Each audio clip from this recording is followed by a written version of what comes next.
Consciousness is what gives us being and what gives us substance. So when we talk about the four states of consciousness, we're really talking about the science of the consciousness. How it's defined within us, and how we can experience it. So we don't have to rely on beliefs or ideas or theories, because we'll have knowledge of it. We've experienced it, we understand it. Knowledge throughout history has been based off people's observation and experience. Any scientists, will never ask you to believe in anything, or even ask himself to believe in anything. It's because all his reasoning is based off of experimentation that he's put to test, and then through his observation, he's seen what's really is. So if someone asks him, what do you believe in? He goes, I don't believe in anything. I know because of what I've tested and seen. But if you look at religions, is it following the same type of path? Religion, at least modern religion now, is based off belief and faith. And it's really just a consumption of theories. And this is why all these religions are fighting each other, because they have different ideas of what religion is, and then even within those religions, those different divisions, argue about what religion and belief is. And individuals within those divisions of religions, they argue. They can't even agree. And so if they really experience true knowledge, the truth, they probably wouldn't even have time or bother with arguing with anybody, because they would understand. It would be understood in the heart.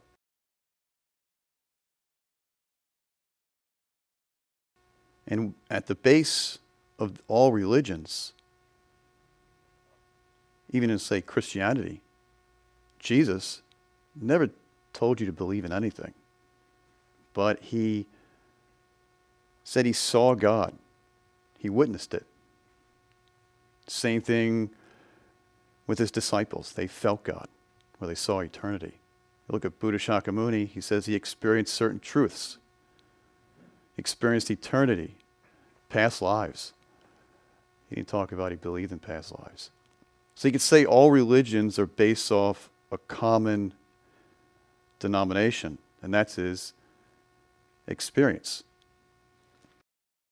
And that's how they receive knowledge. And the reason we suffer now is because, especially more than ever, is physically we don't even really look for knowledge to be experienced. And it's because of our lack of perception. So if we look at the word knowledge, what does it really mean? The root word of knowledge comes from the Indo-European word, which is know, G-N-O, which means to know. And if we take the old English word of knowledge, honorese, I believe that's the way it's pronounced, means acknowledgement of a superior honor worship. This is interesting because we think of knowledge as just an education that we read in books or we hear from other people, professors. Greek, they have gnosis, which means knowledge as well. That definition is special knowledge of spiritual mysteries, investigation, being known. This isn't a type of knowledge that we read in books, or even if you read the Greek mysteries and you still understand the mysteries, even the secret knowledge. It has nothing to do with getting a doctorate or master's or reading a bunch of information or watching YouTube. Now, this is knowledge that you get through experience, such as if you put your hand into a fire, do you need to read about anything about what's going to happen next? No, this is experiential knowledge. But that's a very superficial example. For instance, if you were to meditate and receive information, what meditation is used for, without any type of thought in the mind, this would be pretty profound. Because we assume the way to receive knowledge is to consume as much data as possible through thought. But now you're receiving information that's you've realized through the heart and through the mind without any thought. That's quite extraordinary. And that's the type of knowledge we're talking about. This is the same word as used in Sanskrit. See, na. That J is silent. It means to know. or Jnana Yoga, which is knowledge of God. Yoga itself means to unite, to bind. It's the same meaning as religion, because the root word of religion is religare in Latin, which means to unite and bind. So you can say Jnana Yoga means binding with and through knowledge. Again, one of the reasons we suffer is because we lack perception of this special type of knowledge. We ignore our own experiences to what's really real. And this is the true definition of ignore or ignorance. You still see GNO, but the I indicates negation. Not to know, to be unaware of, to lack perception. So to ignore is showing a willingness to ignore or to not to know. So you can say ignorance is a willingness not to know, opposed to what we think now as someone that's just not educated. No, really that person is just lacking perception or willingness to lack it. Plato in The Statesman has an interesting idea of what says knowledge is. In there he says, the stranger says, in this way, then, divide all science into two arts, calling the one practical and the other purely intellectual. And younger Socrates replies, let us assume that all science is one and that these are its two forms. So he's saying knowledge is division of intellectual and practical. Meaning, of course, we need theories, we need ideas, we need beliefs kind of in the beginning because we haven't actually put into practice. Once it's into practice, though, the way to achieve knowledge is that to extract that experiential knowledge through those ideas. That's what a scientist does. And when we've received that type of knowledge, it's acknowledged within the heart. We say there's two doctrines. The doctrine of the eyes and the doctrine of the heart. Obviously, St. Augustine is painting here. He's receiving what is called the doctrine of the heart. His heart is on fire and with light, showing it's connecting with the mind. Even here, he's looking above, revering something of above, worship, something superior, indicating knowledge. If you look in his right hand, he's holding a feather. The feather is showing lightness of the heart and the mind, that is open to something more superior. When we gave that simple example of that meditation, receiving some sort of knowledge with non-thought, that's something inspiring. Something inspires the heart. Something's true, that's real. Something personal, authentic. On the opposite end of that is the doctrine of the eyes. We call it the eyes is because we're using our sensory perception. And someone who does that builds their own doctrine just through the sensory perceptions. We can call that materialism. Also, we call it the eyes because I want this, I need this, I am this, I'm not that, I don't like this, I love this. And then this person is taking all this identification and caging themselves. So how would they ever be open to anything else according to what they've identified with already? They can't. They can't experience anything. Their perception will be completely lacking. And this is the main reason that humanity does suffer, because this, even though there's individuals that are very loving, they've already identified with that love as this is how I am. So they don't actually see anything but that a small, minute aspect of what divinity should be. So if we want to know ourselves or know thyself, as the Greeks in the Latin said, noti sauton, in Greek, nose te ipsum, know thyself. It's interesting though, along with this plaque, you see a picture of a person that's either dying, dead, or a skeleton, but indicating death. So why would they take this saying here, that know thyself, which is kind of a reference to living, and associate it with death, and with the phrase above that says, look behind. Remember that you are mortal. Remember death. It's because humanity now doesn't understand how to use certain laws within themselves.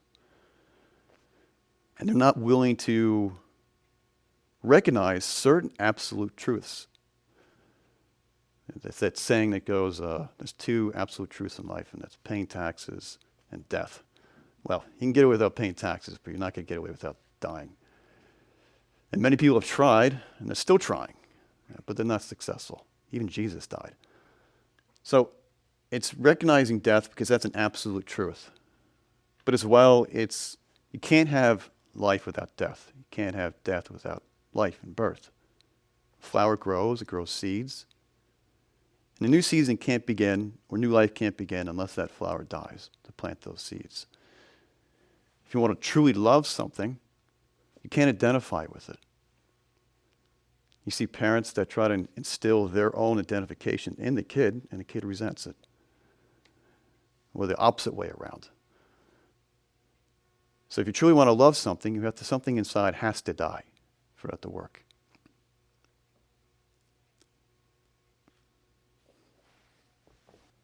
So in Plato's Republic, he talks about the four states of consciousness, or we could say the four states of knowledge.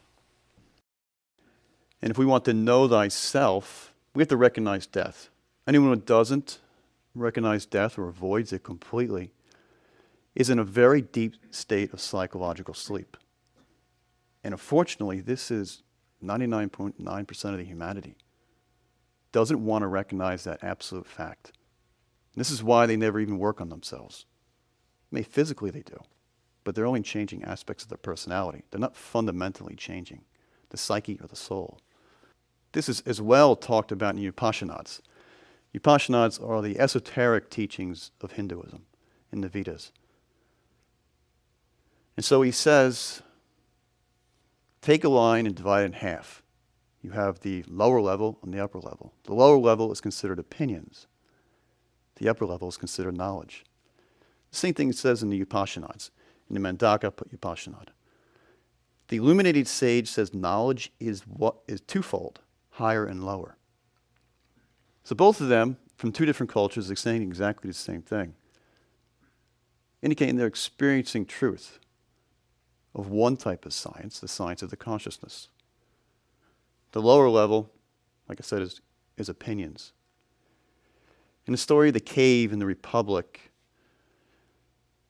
Plato talks about these four states. And if you read the Republic, it's the story. It's really, he's talking how to formulate a society, but all he's really explaining is how the soul is developed and how a completed soul is actually reflected in a true workable society. He says there is individuals that associate with Kasia or pistis. And they are like the people on the left. They're chained to the wall and their necks are chained. Their necks are chained so they can't turn around. And all they see is shadows on the wall, which hypnotizes them. Now, if we're talking about the consciousness, this is an allegory, the cave. So if we close our eyes and reflect how that is within ourselves, just in that short meditation, was our mind clear, or do we see different images? Do we have different desires that showed up, or different thoughts that showed up briefly? And then they went away. These are the shadows. Humanity has those identifications, and we have those identifications that control us completely, hypnotize us. Hypnotizes so much that it puts us in a psychological sleep. Even so much when we lay down that we don't even dream. We don't have any consciousness even when we sleep. And then we wake up physically, and that person is still in a dream state. They just continued the dream, but now they're aware of the physical body, they're just still dreaming. And those are the shadows that we have in our mind. Those, if we were trying to see the day, there's spots we couldn't even see, or they're all scrambled. That's not normal. That's not normal for the consciousness to be like that.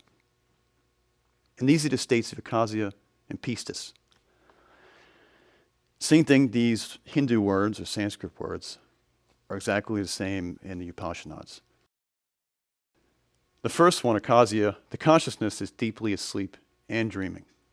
Pistis, the consciousness is asleep and dreaming.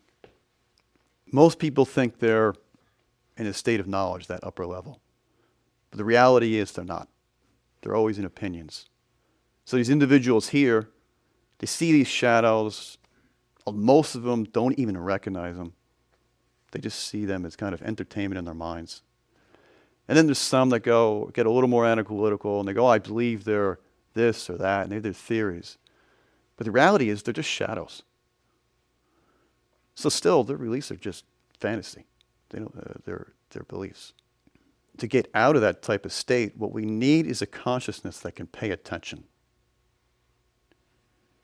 And to see the difference between the perceiver and what is perceived. Because what we perceive, we assume is true and real. But we never analyze what the perceiver is perceiving. So what we need is the third state, which is called dianoia, or in Hinduism, prajna. But before we talk about those two, we need to talk about the consciousness and what the consciousness actually means. So right in the dictionary, it says the state of being, conscious, knowledge of one's own existence, condition, sensations, mental operations, and acts. Immediate knowledge or perception of the presence of any object, state, or sensation. An alert cognitive state in which you are aware of yourself and your situation. So you see here it says state of consciousness, perception, alert cognitive state. And this is right in the dictionary. BC on the left is called the tree of life. And this is the map of the consciousness, you could say. Shows lighter densities as well as very dense things. Very subtle to very dense. Things above are showing all the conceivable aspects of matter and energy, as well as below. The ones above are very subtle, considered the heavens, and the one below are considered very dense and are hells. Malkuth, which is in the middle, is a third dimension, which is the physical world. This is where we are as a consciousness, is in that state. We're right caught in between. So you see the mind always going back and forth all the time. So someone that starts to look at the consciousness or recognize they have one, and starts to go, what am I perceiving? Who is this perceiver that's perceiving? It starts to self-observe. And they're recognizing within themselves that they might be more than a body. So the first thing we have to recognize is the perceiver is not the body. Because if we close our eyes, we can still perceive. We can close our eyes, put our hands in our ears, close the mouth, and stop breathing, and you can still perceive. You can take that a step further, and if you have a dream, you're still perceiving, even though you're completely unaware of the body. And in actuality, you do leave the body, but unconsciously, for most of us. And yet you're still perceiving that dream. So the question is, what is that perceiver? But as well, within all those things, you have all this different energy to going through the body and going through the psyche and the consciousness. You have we call these the three brains. You have the intellect and the brain. We have the emotion, which you can feel in the heart and the solar plexus. And as well, along the spinal column, you have the motor, instinctual, and sexual brain. And all these will influence each other. Some that's very instinctual will do something without any thought or any emotion. And then they'll think afterwards, why did I do that? With someone that has a lot of emotion, their love, if you have a lot of love for something, will totally override the intellect. Or someone that's intellect will just has no emotion. They're just kind of just dead. If we go about this mechanically and just let that energy just go there without any observation, we have something called subjective observation or subjective reasoning. So that energy will go in there, and we may be talking to someone that's very emotional, and we're based on our intellect. And they'll say, oh, I feel this way, I feel that. And you'll just think they're just ridiculous. You go, well, why? You don't have any clear reasoning. Someone that's very emotional about the religion, as we gave an example before. Someone intellectual will go, this is ridiculous. You're not giving me any reasoning. Because that person is based in their intellect, the other person is based in their emotion. And they can't see each other. They can't agree. So the first thing we need to do is we need to recognize that we're not the body. And that there's a difference between the perceiver and the being perceived. But in order to recognize and extract knowledge out of that observation, we need another thing. That's called self-remembering. But before we talk about self-remembering, we have to recognize that there's something there that is a commonality. You see, know thyself, self-observation, self-remembering. You see self-realization, self-consciousness. The common word there is self. So what is the self? Well, if you look to the scriptures, in the Upanishads, or in the first chapter, is Isha Upanishad. Isha means the inner ruler. In the first few lines in that chapter, talks about the self. The self is one, ever still. The self is swifter than thought, swifter than the senses. Though motionless, he outruns all pursuits. Without the self, never could life exist. The self seems to move, but is ever still. He seems far away, but is ever near. He is within all, and he transcends all. The self is everywhere. Bright is the self, indivisible, untouched by sin, wise, intimate, and transcendent. It is who holds the cosmos together. And as well, in the following chapter, it says, the Lord of love is the innermost self of all. So self is something, showing something of the divine, something great in ourselves. So when we're self-remembering, we're observing, but then we're trying to extract that knowledge out of it. That example we gave of observing a day. We observed what was happening. And through our own subjective reasoning and knowledge and observation, it was very hard for us to get anything out of it. But through that and remembering the self or divinity, we can start to understand what is in that observation and why we missed it and what are we missing. And to really look to Superior for help. We really do have to ask for divinity for help. We just can't do this on our own. That'd be very egotistical to think the self is just us. That would be someone who follows the doctrine of I, or is a materialist. They don't believe, or atheist. Now, the self can be translated in many different ways. In Sanskrit, it's called the monad or Atman. In Christianity, it's called the Father, or the I am, as Jesus says, I am the I am. In Gnosis, in this tradition, we call it the innermost, the being, because the being is the being. It does what it does. Really, it's an aspect of divinity. So we really, in the beginning, we have to start, or throughout there, we have to start with self-observation and self-remembering. And this has to do with the third state of consciousness, which is called dianoia. Or, in Hinduism, in the Upanishads, it's called prajna, which means understanding, discrimination, self-remembering. Dianoia, if you break it up, it means two words. Dia means back and forth, showing that analyzation. Noia means mind, to use the mind. So you're using the mind in a back and forth way, analyzing, discriminating. Why did I do this? And I should have done this. And you're extracting the understanding. Really, it can mean self-remembering. Prajna has the same meaning. J-N-A, you saw that before, to know. And pra means something prior.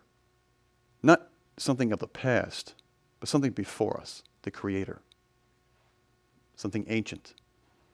So it's referring to ancient knowledge, or knowledge that came before us.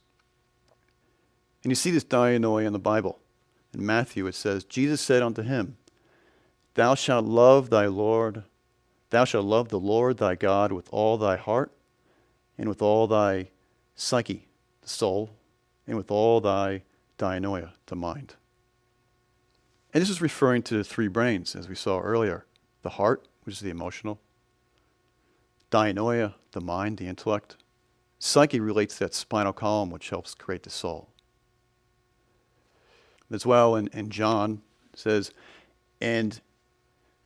we know, it said gnosko, enosko, which really is adjusting gnosis, no, for the pronoun. We know that the Son of God has come and hath given us understanding, discrimination, self-remembering, that we may know, again, to know, experiential, we may know him that is true, and we are in him that is true.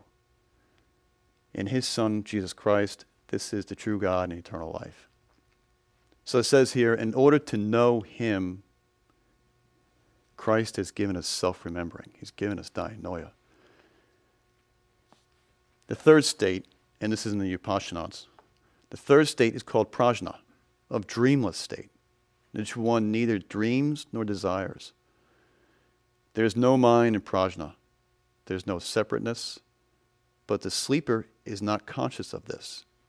Let him become conscious in prajna, and it will open the door to the state of abiding joy. Prajna, all-powerful and all-knowing, dwells in the hearts of all as the ruler. Prajna is the source and end of all. So this is prajna's dreamless state, dreamless sleep. This is really someone who has completed dianoia or has completed prajna, has eliminated all the psychological defects within, has eliminated all the egos within. And therefore, the only difference going to bed and wake state is that the body is physically asleep. The consciousness stays awake. They're just as awake there in the dream state as they are here. There's no difference. Someone who's completed that complete work is called a prajna paramita in Hinduism, which just means someone that's fully awake. And really, if they're fully awake, they've actually reached the fourth state of consciousness, which is called Noose, which we'll talk about in a moment. So on the upper level, again, we have that dianoia, we have Noose, or prajna, or toyira. In Plato's Republic, well, first in the Upanishads, they talk about these states in more of a literal way, but in Plato's Republic, he says them kind of like poetically, which is nice to hear, because as long as you can understand what he's saying, because it gives you an idea of the steps that you go through when you start entering into dianoia. So he says an individual who is on the left there, chained up, starts to not have beliefs or ignoring these shadows, but starts to question the perceived and the perceiver. What's the difference? It starts to bring that internally. And when this starts to happen, he was something like a lamp without the shade, and the light is just being dispersed everywhere. It's like a fool, just does not care where his energy goes, it's just everywhere. Person who starts to self-observe and self-remember is like taking the light bulb and putting in a flashlight. It's able to shine. It's able to see those shadows for what they are. They're nothing as soon as you put light on them. And so they're coming out of the chains and they're coming behind the wall, coming out from the wall. And they're seeing that they're just being controlled by these three women, which you could say the three Marys, the three Maras in Buddhism, or at least in Gnosticism, we're going to call them the three brains. And you find out that they're just energy sources that are being controlled by us. And we're talking about the consciousness here. These energies are being controlled and just a reflection of light, or the shadow of the light. And he says when someone comes around this wall, they start It's like the light is producing a glare and they can't see. This is referring to the little bits and pieces we get. When we meditate, we start getting some clarity. We might get a little bit of dreams. So we're getting just little bits and pieces. It's not that the light is so bright. When someone starts to focus that energy, they're saving more. They're not giving it to the ridiculous things in life. And this is indicating by the altar with that fire. That fire is becoming more bright. But so in here you see we're talking about the three brains. So not only intellectually are we transforming the intellect to something more superior. So not only transforming the intellect to something superior intellect, with emotion from an inferior to a superior emotion, as well we can't forget about the third brain, which is related to the spinal column. So the motor aspect of the body, with the aspect where we walk and we don't even think about it, has to be conscious. As well as the instinct has to be turned into intuition. And the sexual aspect is something that has to be true chastity, where they're actually using that energy intelligently, or brahmacharya, as they call it in Hinduism. With actually using that energy. That energy itself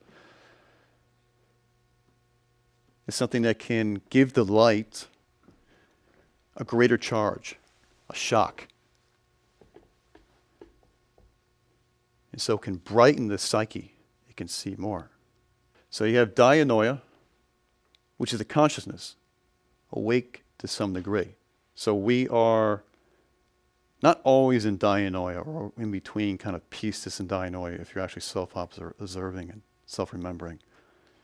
So there's aspects you'll be aware of, and then there's aspects you're not. So you're kind of back and forth.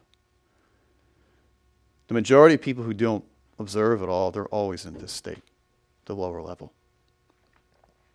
Noose is a consciousness that is completely awake, or taia. That's when you've completed dianoia. So in Greek mythology, there's a character called Dionysus. Dionysus, Dio means God, Nisus means tree. It's like that tree of life that we saw. Dionysus is the son of Zeus. His mother is Persephone, which I'm not going to get into that story, but his mystery is very deep. And when we look at the Greek mythology, we shouldn't just see them as characters or like a cartoon. Those stories were put together, but there was secret knowledge in there that was meant for the initiate. And when the initiate read it, he didn't read it as a character, but he read it as if a reflection of the consciousness, as a way of developing. So yes, this is showing a person here, but we have to, and even holding the staff and the symbols he's related to, we have to see how that relates within us, not directly. So Dianoia is the god of fertility, pleasure. As well, he has an aspect of sacrifice and death. Again, you're seeing that duality of life and death. He's also the god of wine. So it's interesting that it's birth and death, fertility, but we also see god of wine. Zeus is his father. Zeus is always holding a lightning bolt, in which kind of gives life. You see here, Dianoia is holding a staff with a pine cone at the top. What he really is doing, he's managing energies that Zeus gave him. Dianoia is the self. It is the being, the monad, the father, as it relates to the consciousness. That staff relates to the spinal column. The pine cone at the top is the pineal gland. The Asians affirm that the pineal gland is found the lotus flower of 1,000 petals. There's no doubt that this is the crown of saints. The special development of the pineal gland allows us to perceive astral body and its psychic senses as lotus flowers bloom from the endocrine glands. So as you see, the spinal column relates to all the different organs, the major organs. At the bottom is the sexual glands. At the top is the brain, or the pineal gland. Pineal gland, obviously, is known as the seat of Brahma, as well as the third eye. When the pineal gland gets used, it releases hormones, produces puberty in a child and a person, so they can grow as an adult. After that, that pineal gland starts to calcify.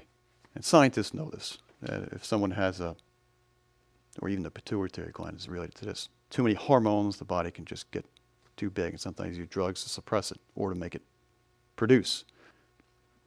Dionysus relates to that. He relates to that energy.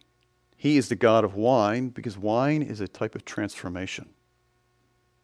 You're taking grapes and they're transforming to a substance. Wine, which is an alcohol, which can toxify the whole body as well as the organs. But again, we're talking about the consciousness, we're talking physically, not talking about the doctrine of the eyes, doctrine of the heart. Someone who becomes intoxicated with that type of wine, spiritually speaking, becomes intoxicated with the consciousness, becomes very pleasurable. As the samadhi, which is translations for its ecstasy. So Dionysus is referring to that transformation of energy from water to wine, as Jesus, one of his miracles was the water to wine. So Zeus is that lightning. Dionysus is the manager, an aspect of divinity. He's managing that energy within the spine and for spiritual development. Someone who transmutes that sexual force through pranayama or sexual alchemy without wasting the energy, without orgasm, is using the energy for the brain, for spirituality, for the consciousness. So someone that wants to take spirituality to the next level, to give that shock, give more energy to it, should practice true chastity or brahmacharya. The last one says, scientific chastity combined with certain practices permitted them to see the ultra nature, Gnostic state that the atom of the Holy Spirit is found within the pineal gland. That's Samael en Vior. Someone who has completed this whole work of dianoia, like I said before, has eliminated those psychological aggregates, has used self-observation, self-remembering, and has therefore eliminated those aspects within themselves through recognizing them. Once you've flashed a light onto it and you've seen it's not real, there's no other choice, but that's the truth, it's not real. But still, it's painful. It's a sacrifice because we're still attached to it. We know it's not real, but we're trying to change. And so that's why to know thyself is related to that person that looks like death. They cannot be disassociated. So someone who's completed that work, like I said before, is a prajna paramita, or has completed dianoia. And they enter into the fourth state, which is called Noose. Toria is the fourth state. That's what it means. So in Samael en Vior's book of The Perfect Matrimony, he says, Noose is perfect awakened consciousness. Noose is the state of Toia, profound, perfect interior illumination. Noose is legitimate object clairvoyance. Noose is intuition. Noose is the world of the divine archetypes. Noetic thought is synthetic, clear, objective, illuminated. Whoever reaches the heights of noetic thought totally awakens consciousness and becomes a Turiya. The lowest part of man is irrational and subjective and is related with the five ordinary senses. The highest part of man is the world of intuition, an objective spiritual consciousness. In the world of intuition, the archetypes of all things in nature develop. Only those who have penetrated into the world of objective intuition, only those who have reached the solemn heights of noetic thought are totally awakened and illuminated. And in the Manduka Upanishads, the fourth is superconsciousness state, called Turiya, inward nor outward, beyond the senses and the intellect, in which there is none other than the Lord. He is supreme God of life. He is infinite peace and love. Realize him. ones who achieved Noose, just two examples, Krishna and Jesus. So our best weapon for the opinions of the lower states is meditation, because it begins to bring in things that are new. It's something that we can understand with the heart, as we say with the heart doctrine. And if we are trying to self-observe and self-remember, meditation is essential, because if we can't observe just sitting here without forgetting about the body, how are we going to observe during the waking day? So just meditating even a little bit during the day can really go a long way and to begin the process. But as we get further and we start to see the improvement, it's going to be pretty apparent that you need to do more.